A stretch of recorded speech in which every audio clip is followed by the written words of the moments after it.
thank you for being interested in flowers. Because I think a special amount of people want to do this type of thing and want to be involved in a project that involves several people. And I think the best thing that I can say is this. You all are here for a purpose to create beautiful things and to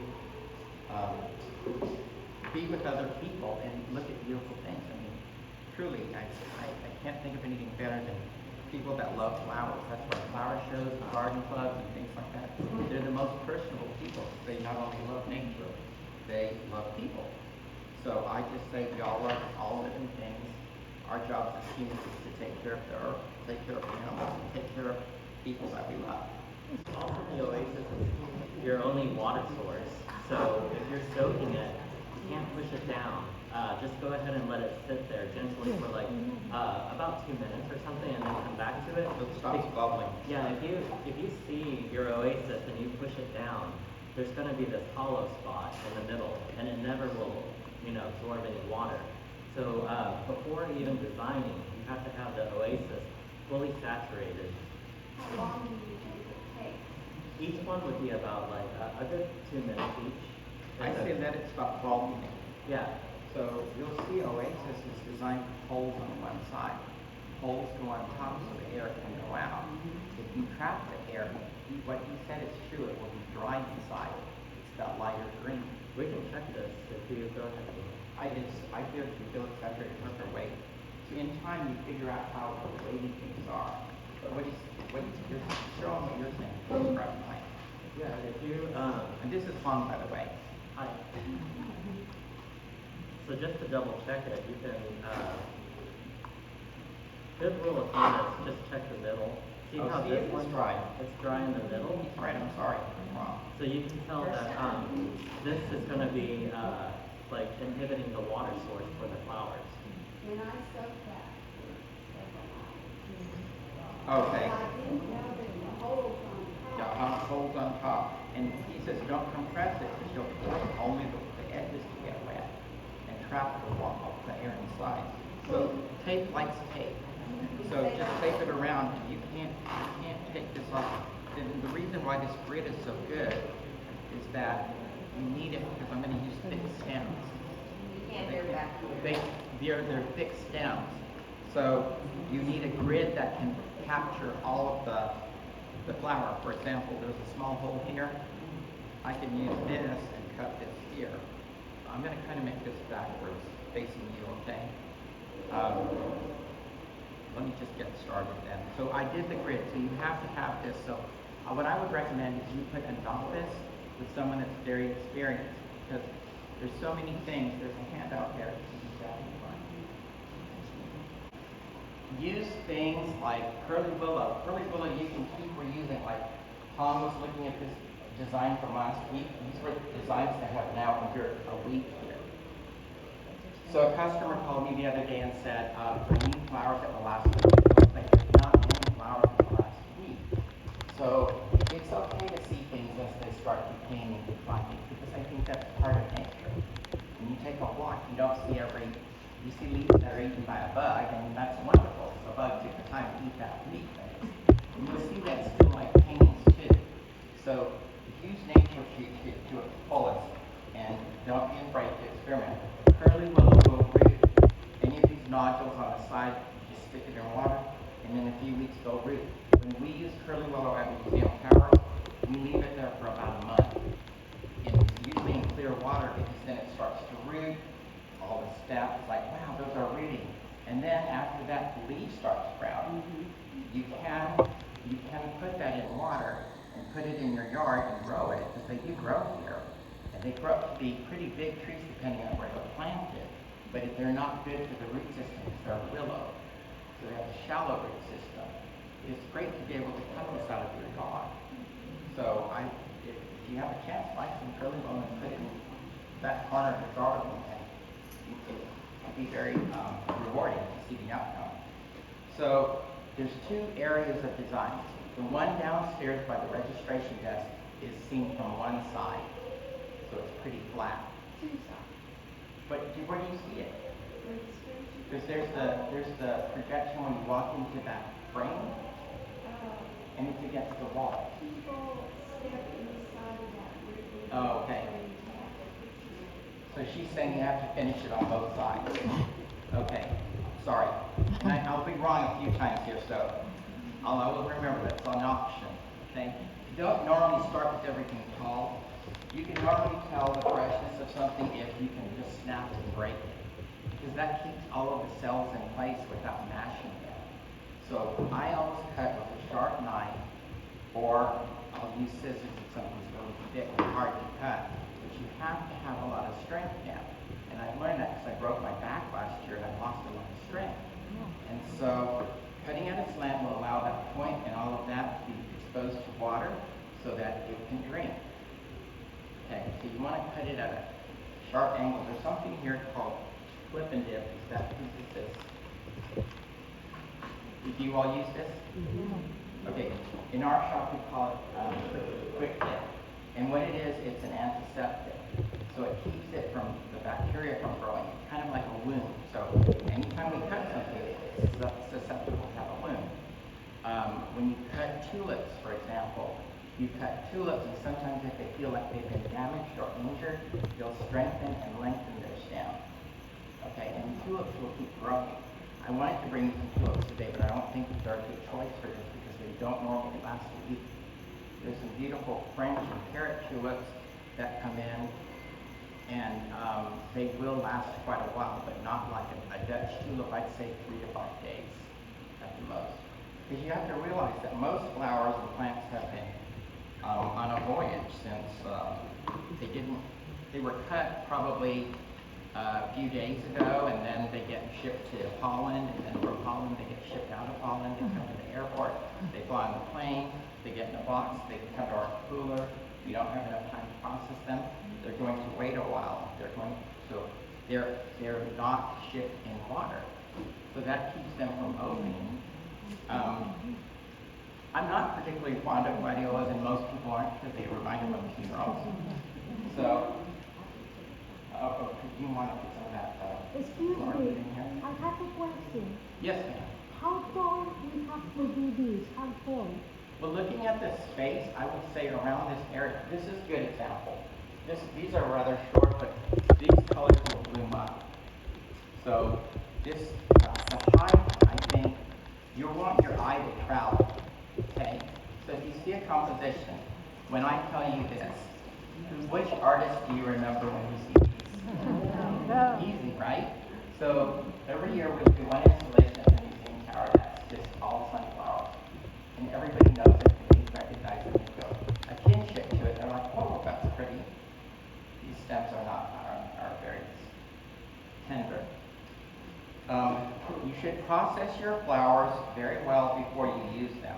These we just picked up this morning from Agro. But if you can give it a day or two in fresh water, fresh clean water, make sure your buckets are clean. The source of decay is going to age your flowers. Okay, because there are other factors that are involved in flower life, like exposure to ethylene gas. Ethylene gas is like ripening fruit are full of ethylene gas. Now, if you were to use these gladiolas at your house and you need them open for a party, you snap that, the water will come up because it feels like it's drying up here. Okay, so this is a design that I think after the few days they'll start to see the process of things opening and the process of things dying, and that's the beauty of like a still life. So if you think of the museum and you think of a still life painting, it's really the period of time from something when it's very young, like a bud, to something that's very open, and in a still life you'll often see even petals shattered and fallen on the table. So that's the continuum of life. And a lot of the still life will also have other reminders of that, like the clock. Put a clock in a picture. So when you're looking at these paintings, are you all docents also? You are. And what's your favorite area in the museum? European gallery is my favorite. Which one? European Gallery. You like pretty things. Yeah. We're very lucky. We are very, very lucky in this room. I have a wonderful story to share with you from icebergs. You all know the painting icebergs. It was, right? I want to know if it's true. What's your story? Well, that you did a flower arrangement for Mr. Hunt's funeral service. I did. Like it That's a with true icebergs. story. Yeah, I So, want to see a picture. yeah, well, I don't have it. We didn't have cell phones then. Yeah. It was a while back. I always tell But everybody, "Find a picture." when Lamar Hunt died, I went to visit with Norma Hunt, and she was telling me about these paintings. I was just in awe. She had statues from the what's the museum in California? Getty. The Getty, from the Getty. And so they were like some of the ladies from around the pool. But I thought that's so pretty. And I looked and I saw some other paintings, and she said, yes. She says, I collect those. And she said, we actually bought that big icebergs for the museum. I said, wow. So she told me the story a long time ago, but about a week before she died, oh, that's better. Oh, yeah. A week before she died, we had a conversation. She was just real. You knew Norma Hunt. Very animated, very personable. It's such a pleasure to talk to her. She's so smart. And both Lamar and she are very educated. And so she was a teacher. And she loved fast cars. The other thing about her is when she told me the story that when they came to acquire that piece of art, she and Lamar went to the auction in New York. And she said that Lamar knew that it was a good painting, but when they were on their trip down, they saw someone from the museum attend the auction. They thought, oh my God, now we're going to be bidding against each other for the same thing, knowing that they were going to give it to the museum. So I told her, Norma, this really is a love story that you and Lamar bought this painting because that was a lot of money. She said it was a record high for the sale of a painting at that time. So I said, okay, I should be showing you this. So that kind of reminds you of that go already, right? Okay, so that makes you happy.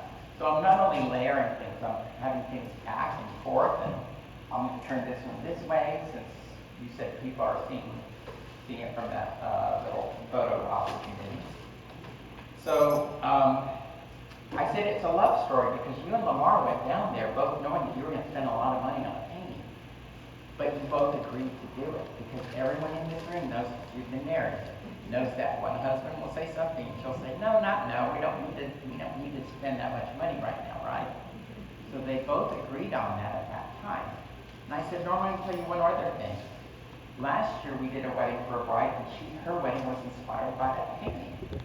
The bride came in and said, I want my wedding to be inspired by that wedding and the colors. I said, wow. She asked me, do you like that painting? I said, I love that painting. It's my favorite piece there. So then she says to me, what are you talking about? I said, well, she and her fiance went to museum for their first date, and they both stood in front of that painting. That's why they chose it. And it really is a beautiful piece. So when Lamar died, SMU said, could you please help us with the funeral? I said, of course I would. And it was at Moody Coliseum, and our Helen Recognized Methodist, my church, usually has their Easter there before. They don't have it there anymore.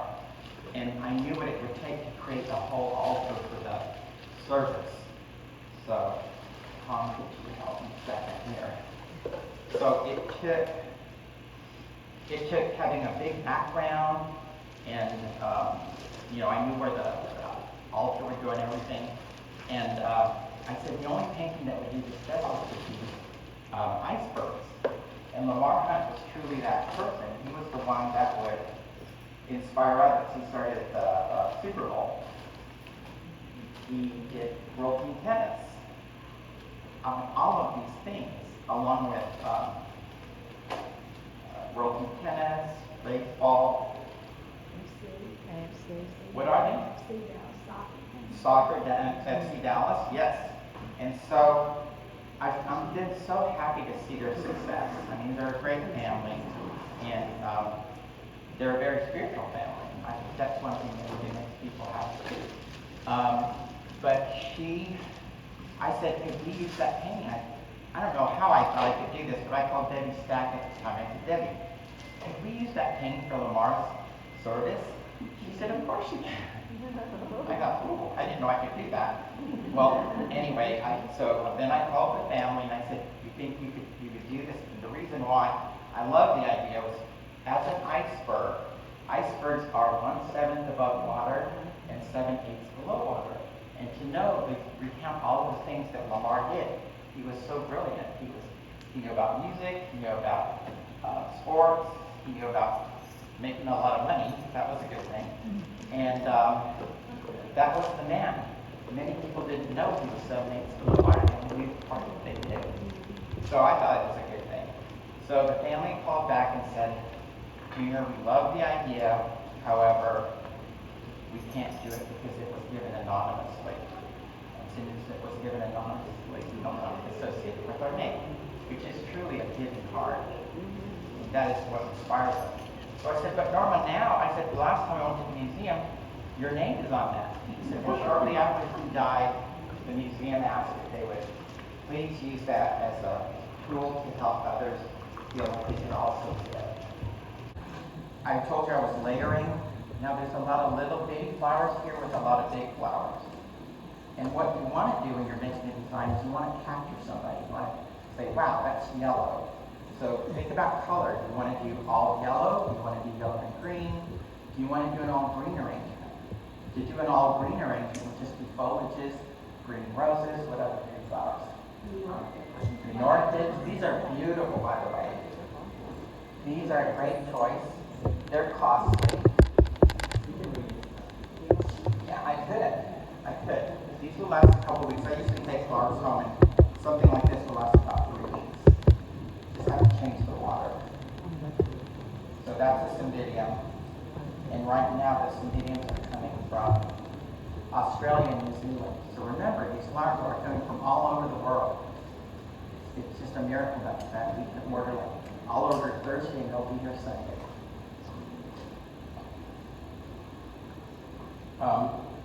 Has anyone been to the Dutch flower market? Schiphol? You've been? Isn't it fun? It's fast. Well, all these millions and millions of flowers come into the biggest building in the world. And there's bicycles everywhere, right? There's a lot of bicycles. And it's very fast. So these little carts that shuttle things back and forth, and it's an auction. So the European auction is different in Holland than it is from the American auction. Just here in the United States, you bid on something, then you go higher and higher and higher. They start high. For example, $14 for this.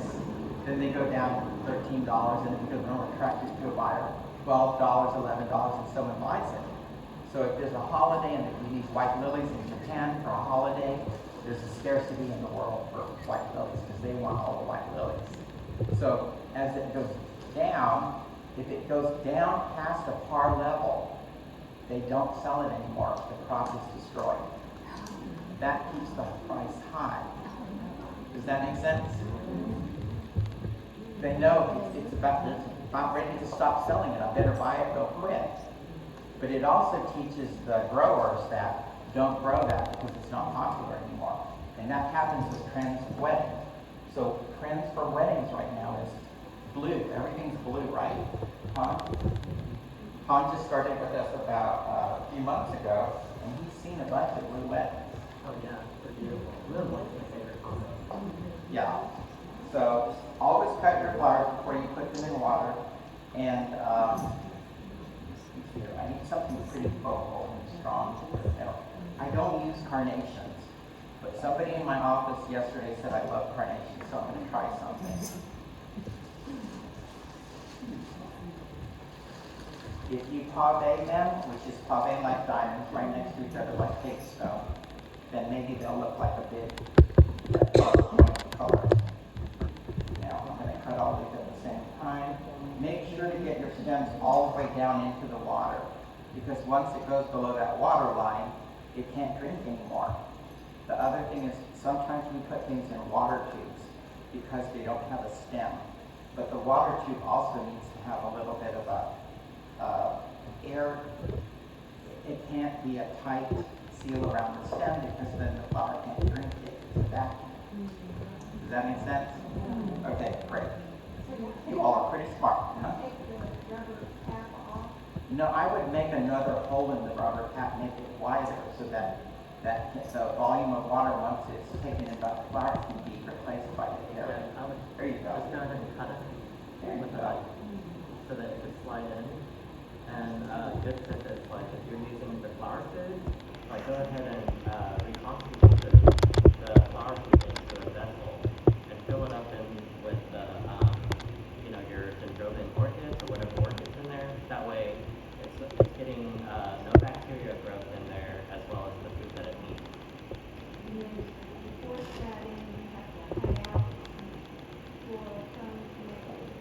No, there's the smaller one that you would get for this, and if it's already filled with the flower food, just go ahead and have it, make a fresh cut, and then you can just, this one's hypothetical because it's so big, but usually they come a lot smaller. And then we like to use the green ones at the shop so that they hide better, like when you stick it in, or there's another way that we can attach it with a chopstick or some of the ends of the woody stems to elevate it.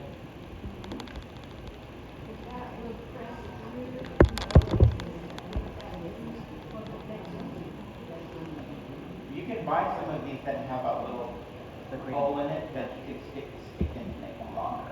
Use them all the time. Because sometimes your flowers are short. But remember, this can only hold so much water. So usually the water tube, like when we'll send them out an arrangement that has big purple orchids in it, you might want to check it because sometimes there's a water tube in there. So once that gets dry, of course they can't live. But they're a lot hardier than most things. Use this orchid here for your flower tube. Here's the tube. So we would cut that. Now that's a bigger hole so that can drink. And then you can put a stick in it, and then it could be in your arrangement right here. Okay? But it doesn't have a stem. It's like people ask for gardenias in arrangement. They don't have a stem, so you have to elevate it. There's sticks. Well, the water tube is actually has a hole in it where you can put a stick. We'll get you some. These sticks, okay? The other thing is you can use stems if you need a stick, but you want to get a stem that's not going to deteriorate or rot in your water because it enhances that aging process, okay? But it's basically a water tube that has a hole in it, and it just sticks like that. We call them fuzzy balls at the shop, because that's kind of what they are. But it's actually a seed pod, and it lasts for a while and it dries well. So even in the fall, don't be afraid of using things that are not going to live for long, but they'll dry like leaves will dry. You could use a horn, you could use shells. Right now we have a project.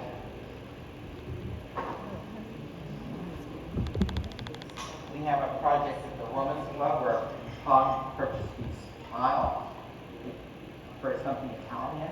So if you could figure out a way, you could create a little tableau in front there and put little flowers on it. So I have to say, this is so exciting because you have every opportunity to make something beautiful, whether it relates to an exhibit or not. It could just be beautiful on its own, isn't it? Do you ever use geodes? Because I think a lot of us. Yes, geodes are Okay. shells. Has anyone been to the Tucson Gem Show? You have to go to the Tucson Gem Show. If you like diamonds, or if you like dinosaur shells, or if you like this is the quartz, right? It's pretty heavy, but you could use that in your design. So when I did a presentation for icebergs, I used a piece of this because it looks really nice. So I think this is an exciting time for the museum right now that this is started. because you can't make out the box. You have to be very careful about bringing things into the museum, though. You can't be bringing bugs into the museum. And everything that we use is USDA inspected. So many people don't know this, but they're inspected by the USDA in Holland. The US people that work there, they have to check the boxes. And then when they get to the United States, it's a random check, so they can't check the box. And every now and then, if we have a really particular USDA agent, which is every summer, because they rotate, we get boxes confiscated, a whole lot of boxes. So if there's, say, 200 boxes that come into, there's thousands of boxes every shipment that come in from Holland. But if there's a box of hydrangea that's bad, they find a bug in it, they think it's suspected bug, they confiscate every box of hydrangea to be safe for our agriculture in the United States. And shells would be pretty, look at the color there. So think about color harmony too. So we have a real strong pop of color, but we have something that attracts us because it's texture, right? So I'm not saying it's the most beautiful design, but we're making it as we go. So this is wax flower. Can you break it up? Flowers that have to smell good. How would you put that shell into your arrangement? You could I would probably just actually glue here. You put glue here and put a stick in it, and stick it right in. Yeah. So that mechanics is probably one of the hardest things about being a florist because you just envision it, but you can also use them in different ways. They can be upright, or they can be layered on top of each other. What kind of glue? I would use a hot melt glue, a glue gun. But remember, things like to stick to tape, sticks to tape, glue sticks to glue. So put a little bit of glue down, let it dry, and then put the bigger amount of glue down. Because that first amount will adhere to the surface, and then the other will adhere to the other. So you have to take a little time thinking about this and create an assembly line of it. Yes, ma'am. Where do you use the clipper tip? Is that just basic? I like using that for all the soft things. So if you think about like castanarelas, tulips, river daisy, things that require it to be, like clean stems that grow very quickly. And if you use that, it's kind of like an antiseptic, and then it also promotes the water to grow, absorb better. Kind of like a rinse. Yes. So you would just dip it, but whatever this is, I think it should be full, so you get the maximum amount in there. Yeah. So it's like a neosporin or something. So it doesn't have to do at all with the base versus the. It has a lot to do with the flowers. So like the wood stems, like the one that we just put in, the forsythias, they don't really need it that much. Those like to be just broken off and they'll absorb the water better, just more organically, like with a nice solid cut that is more 45 degrees. But this carnation might need it because they're softer stems. You can throw the snipping it out, or you can reuse it. No, you can reuse it. Just like Junior said, keep it full. But don't, I think once you can tell if it's getting a little funky, it's time to change. All right? Crowning Glory is kind of like hairspray. It seals it, kind of like when you moisturize something. Crowning Glory is like a sealant, so that it helps keep the water from transpiring and it drying out. So if you have like a maidenhair fern that you know dries up very quickly, right? If you spray it with that, you always test it. Always test something because it might destroy everything.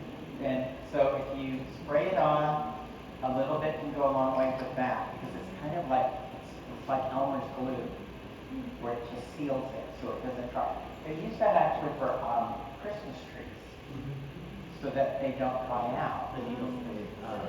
It's not finished. We'll look at it again. And I think are we gonna put these in place and look at them? Okay, so use them close to it so we can do it, right? Okay, great. So Han's going to put greener around here. I'm gonna let him finish that, I'm gonna work on this real quickly. So I was just told that you can do them differently, or do them the same. I would do them differently, so if anyone appreciates flowers, I'll go ahead and look at the other one. Okay. So I'm gonna finish. Okay, I'm not gonna recut these because I don't want them to open real quickly. This is something that you can do at Easter. I'm not gonna take this anymore either. Okay? So, I don't know how they are. If this is in a flower show, like a Garden Club of America, or there's two different groups, Garden Club of America or National Garden Club. Yeah, they wouldn't like this because you're not doing something. We didn't bring wire. I'm like, Tom, we didn't bring a toolbox. Oh, you have wire here. Right. Okay, this is a little wonky wire. Grab a piece there. You make a basket with this, you can do it with forsythia. And right now, there's so many flowers that are coming in dyed. It's scary to me because I don't like dyed flowers, but every now and then, like we did a Casino Royale party and we used pink flamingos and we used heavily sprayed monstera leaves. Did you go to that party? It's about your mind. Yeah, Palm Beach. Yeah. And so, just Palm Royale. There you go. So we used turquoise painted monstera leaves, and it worked for that event, but it's not something that you would use for something more giving, right? But everything is coming in colors. They're sending distant yellows and golds and greens. St. Patrick's is right around the corner, so I noticed some on the auction. You can continue this and make much like a cake. And if you did something like this, it's, again, think out of the box. That's like you told me that the Marisol collect the exhibits in, but I didn't really see very much of it online, but it looked a little random, right? So it'd be hard to relate that topic to this, because it's more arts and crafts, right? You know, I forgot to bring you. I have glass that looks like Shibuli. And you could put a spear in here or something that is Shibuli, and then you could use that as your focal point. But if you wanted to use something else, you could either be a main flower, you could elevate this on a piece of styrofoam, and you could work around that as your design. So really, when you're designing something, think of the focal point. Think of where they want you to look, and then you can study everything as a whole. So oftentimes when I'm looking at an arrangement, I like to look at it and say, what did the artist want you to look at? Like if you see a photograph, what did the photographer want you to look at? So it could be a face, it could be a big hot air balloon or something. But then after you see that, then you start noticing all of the details around it. And that's what I think becomes magical. When you'll see people, I like to observe people, because when we do a party, I like to see what are they looking at, why are they looking at it. Like some of them, the best thing is when they take out the phone. That means they wanted to remember that moment. What are the other parts? Last time I saw you were at Arlington Hall helping. You were, right? Right. Yeah, so obviously since you're volunteering here, some of you volunteered other places. So it's a nice kind of exercise to create a piece of public art that's living art. And I think that's the way that we should look at it. Even if you just receive an arrangement in glass vase, dump the vase out and run fresh water through it so that it's at least clean. The optimum would be to take the stems out, recut them again, so that you don't have what's basically could be an infected end that's disallowing from it to take up water. That's really probably the most important thing about doing flowers is keep everything as clean and tidy as possible. The other thing I really need to mention is when you take flowers home from Trader Joe's, I love Trader Joe's, I buy flowers so cheap. It makes me so happy to see men and women, everyone has flowers in their parks. And that's what the United States is about now. Since COVID, people took plants home and flowers home, and it's just, to me, it makes me happy because as a florist, I know that when they need flowers for an event, they're going to call us because they're not going to do that, right? I tell moms when they say, oh, we're gonna do the flowers for my daughter's wedding, and I say, okay, well, good luck. And if you've been a mom who's had a wedding, right, you don't even have time to have a haircut that day. You don't have time to go to car wash. So don't do that. Let somebody else like us help you take care of it. So you can buy anything in this world, but you can't buy time. Right? Okay. There's going to be a little interaction going on here. These are going to kind of talk to each other. So anything that has a big center like this is going to be an attractant. The reason why we're attracted to things that have a big dark center and round is we're mammals, and we look at things that look at us. So you need to know, is that nice? Is it going to be nice or is it going to bite me? So when you're doing an arrangement, you couldn't do a bride's bouquet with two panda anemones in the middle. It doesn't look right. The other thing is, don't throw away those damaged flowers. Like this flower is a good example. If you get sunflowers in and they're not great, if these are rather young, they should last a while. Just remove the petals and oh, I shouldn't have written that, but then you have what is when people say, what were those brown flowers you put in there?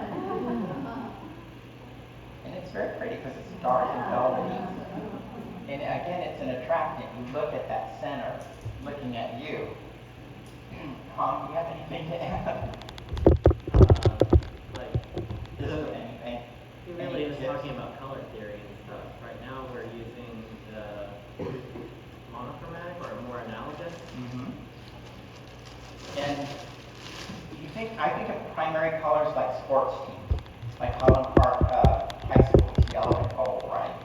So when they do parties, I'm like, they already know the school colors, do something else that's pretty. Because I think primary colors together can be really strong and harsh, but you can do secondary colors. Did anyone go to the Catholic Foundation Award thing this weekend? They chose turquoise as a tablecloth. Pretty color like what you're wearing there, Linda's wearing. So they chose that color, and when a bride chooses that color for her bridesmaid, any color looks good in front of those dresses. Pink looks good, yellow looks good, orange looks good, because peacock color are derived from like that parrotfish, peacocks, and you know in the sea, when the beach, close to the beach, it turns that turquoise color. So there's not many places on earth that have that color, so most things look good with them. That's why everything looks good with green. People say those greens don't match. It's like, look outside, all the trees are different colors of green, right? Did you Google what these were?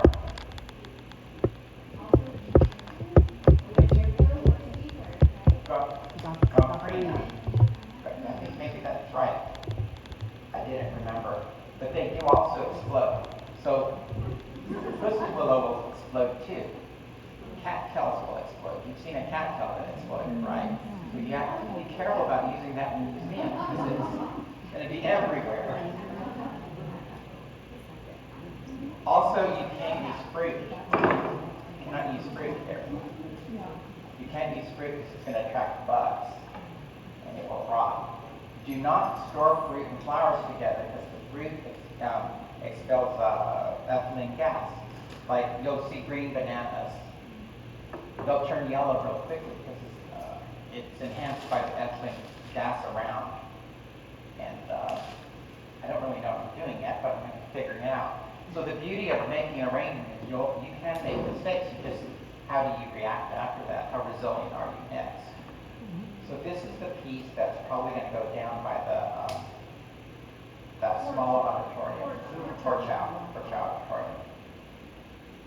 Any other questions? I want to make sure that I've gone to several workshops not for flower, but other things, and I'm like, I leave and I go, that's not what I thought I was going to see. So what were you expecting to see so I can fulfill that wish today? Anything? I don't know what I'm doing right now, so I could use some guidance at this point. Oh, by the way, we found that. Isn't this ingenious? I bought it at Home Depot for Christmas. Oh, you water. You water the tree with this.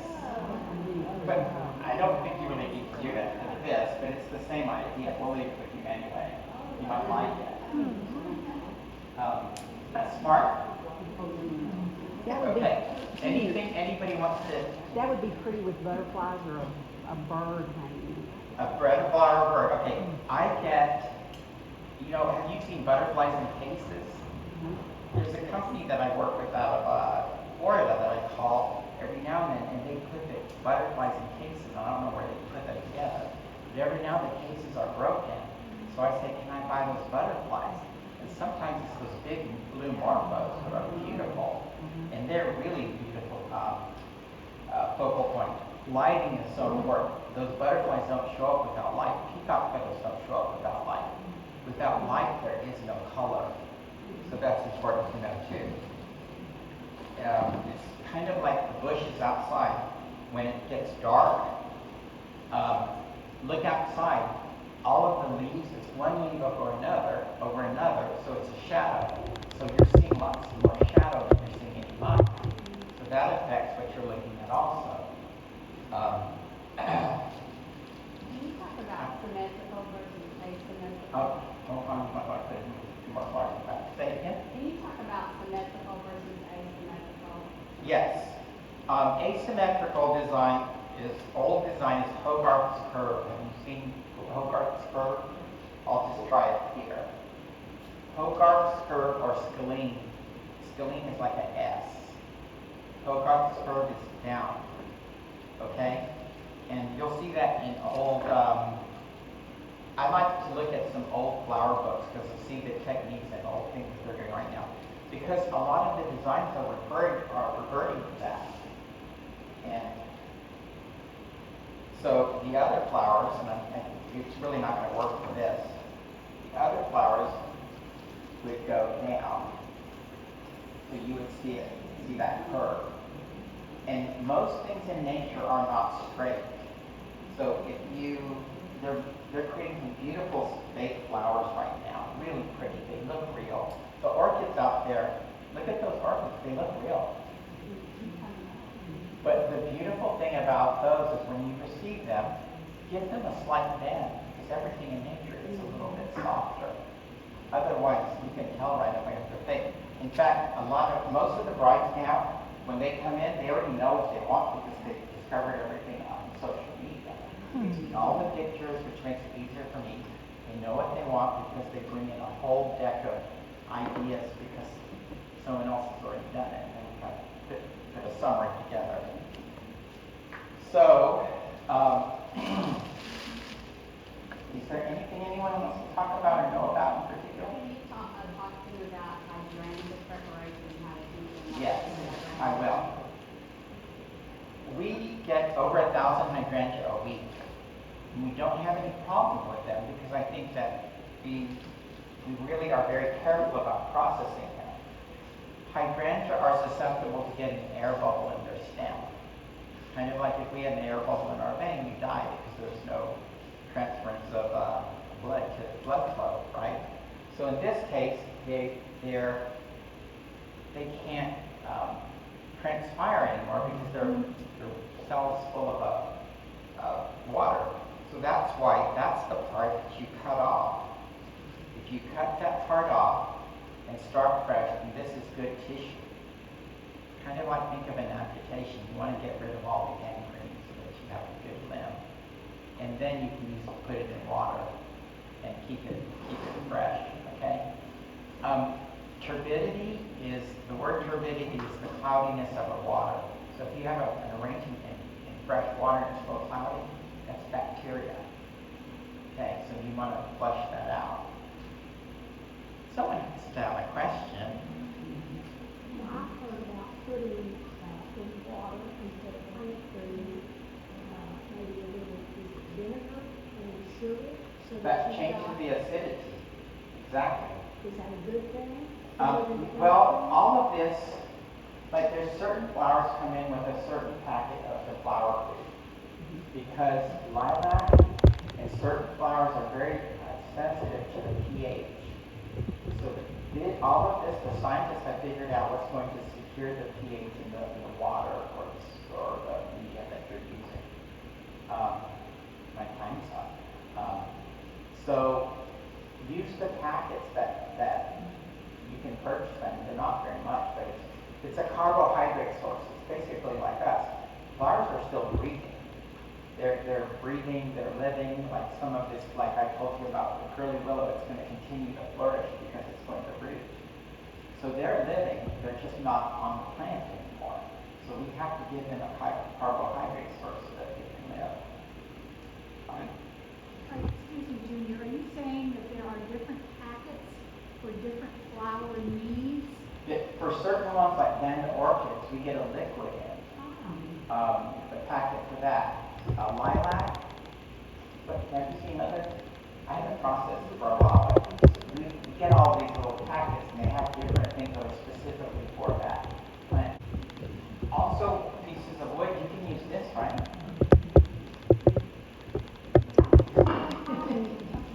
You can take succulents, the succulents don't. It said no soil or moss. Okay, you can use succulents because they don't need soil.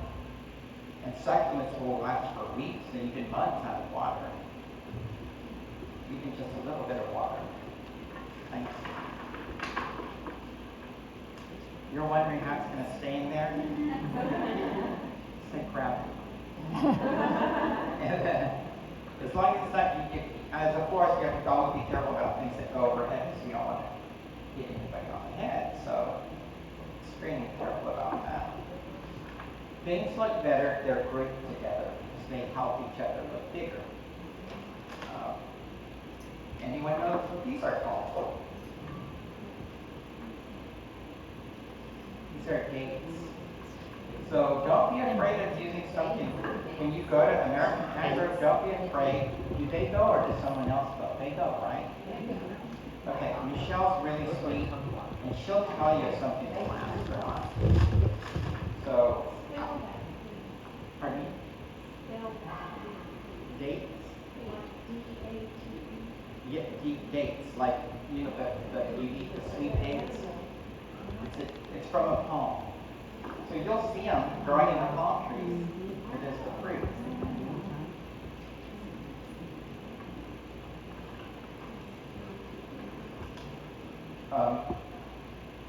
So I talked to somebody in my office the other day, and she had just come from Ecuador. And I said, I'm going to Ecuador. Ecuador is one of the biggest sources of roses. She said, every hotel you go into is packed with roses. So I haven't seen it yet, but my family, we're all going to Galapagos in a couple months, in a month actually. And that'll be a fun trip, but I get to go to Quito and see where all the flowers are coming from. So she said she sent me some pictures. Has anyone been to Ecuador? And don't be afraid to, like when we're in a hurry, we gotta put a whole bunch of trees in at one time. Yes, ma'am. Excuse me, the Ecuador country produce the longest skin roses. They have roses that are Yes. 100 centimeters. Yes. And you know who buys those? Holland. They buy them in Holland. The Russians love them. Oh yeah? If you look on Instagram and you see, they make these big giant bouquets. You've seen it? It's a big bouquet of flowers, and they hold them up like that. And we don't get flowers here because you can never deliver that because it's out of water. It's hot, right? Imagine 100 degrees. But yeah, Ecuador has those big roses. And the climate is right, and the altitude is right to grow them. But the bad thing I heard from the lady who just came back from that trip is, she said, when you start bringing this, it was at both sides. The bad thing is, she said that the flower farms are now taking over a lot of the other natural vegetation. And that's what happens. In Africa right now, there are problems with water, and so the farms, Africa is a good resource for roses also. But there's problems because I guess a year and a half ago, we heard from our vendor, and he said there's problems in Africa right now. They're burning the farms, They're burning the farms because they want to keep the water for the people. They don't want it to go to agriculture. So it's problematic, and we talked about this, Joni and I talked about this, how flowers are actually not great for the environment because you have to transport them. Like, who's purchased flowers grown in Texas? Where would they grow? There are some flowers grown in Texas, and I'm proud to say that. I think Whole Foods grows flowers from Texas, but there are not any flower farms because the labor is so much more expensive than it would be in a third world country. You need to get rebranded with amaryllis, some crazy. Oh, yes. Did you see those amaryllis and those wax things? Big, red, big, huge. Did you all buy those? Everyone has them, right? How do they do that? They don't have any water. And we have one at the shop that's blooming again. It's the energy that's stored in the bulb. It has to be something. Yes. This one is Camilla. They're Camilla flowers, or we like to use these because they don't shed. Yeah, like they stay green. It's an evergreen, and this one has a little. They come in pinks and whites. I like this one. It's one of the few flowers that will bloom in the winter, right? So to me, it's like a southern flower. So what about the roses in Thailand? Do they grow roses in Thailand? Tyler is the rose capital of the world. No, so you said there weren't any flowers in Texas. Remember Tyler Roses? They used to sell a bundle for $1. Who remembers that? You're officially old. I used to work at Kelly's Flowers on Northwest Highway that sold the dollar daisies. And people would come in and buy those all the time. Those roses, Tyler roses, the little tiny roses, they're the byproduct of the plant. They were the waste. So they decided to sell them. They don't sell them. I've never seen them. Even people in Tyler don't talk about them. But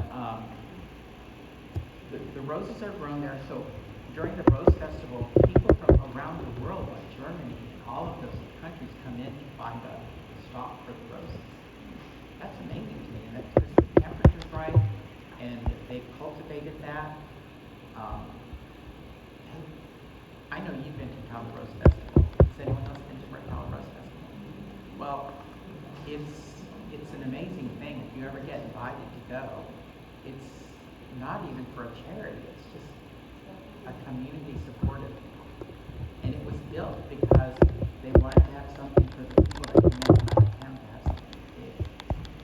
So it's pretty amazing. And like Louise Griffith, Sarah knows Louise Griffith. Louise was her grandmother was a Tyler Rose queen, and it just got passed down. Okay. Questions? You want to cut this, right? You can cut it with a scissor. But see, there's so many different theories, like branches. I don't know if you know. We used to pound the stem. Yeah. But if you pound the stem, it's like creating this yucky mess that's going to start growing bacteria. I don't think that's true. So like on lilac, you don't have that. Lilac, I think you can cut the stem like this. Yeah. To break it open, you can split it. But lilac is so fragile. So anyone that grew up around, did you all grow up around lilac bushes? Yeah, I'm from Connecticut. Okay, well, my dad was in the service, so we lived in Germany. We would pull down branches of lilac and drag them to our moms. I mean, branches as tall as this that were just covered with lilac. Right? That's a great memory. So Han's going to finish working on this, and I would too, but I think that we are, you know the golden ratio? It's like a nautilus. That's the ratio where the spiral occurs. The golden ratio is also the sequence of sunflowers when, you know, the sunflower, when it's ready to be ripened and picked. Ripened and picked? Is that right? Ripened and picked. Ripened and picked. That's the golden ratio. And look that up sometime because you'll see that in art. Like that painting up there. See, the negative stays all around it and makes you enjoy what's in the foreground. So that piece that's coming out to the right at the bottom, there's depth now because that sky is back. Okay, we're going for the second. your committee is supposed to do this the next week, they should come that preceding week and maintain this water so they know what you did so you don't duplicate it. Because to me, it was the same arrangement forever. So, if this is up for a week, how often would you think it would be watered? Everything should be watered every day.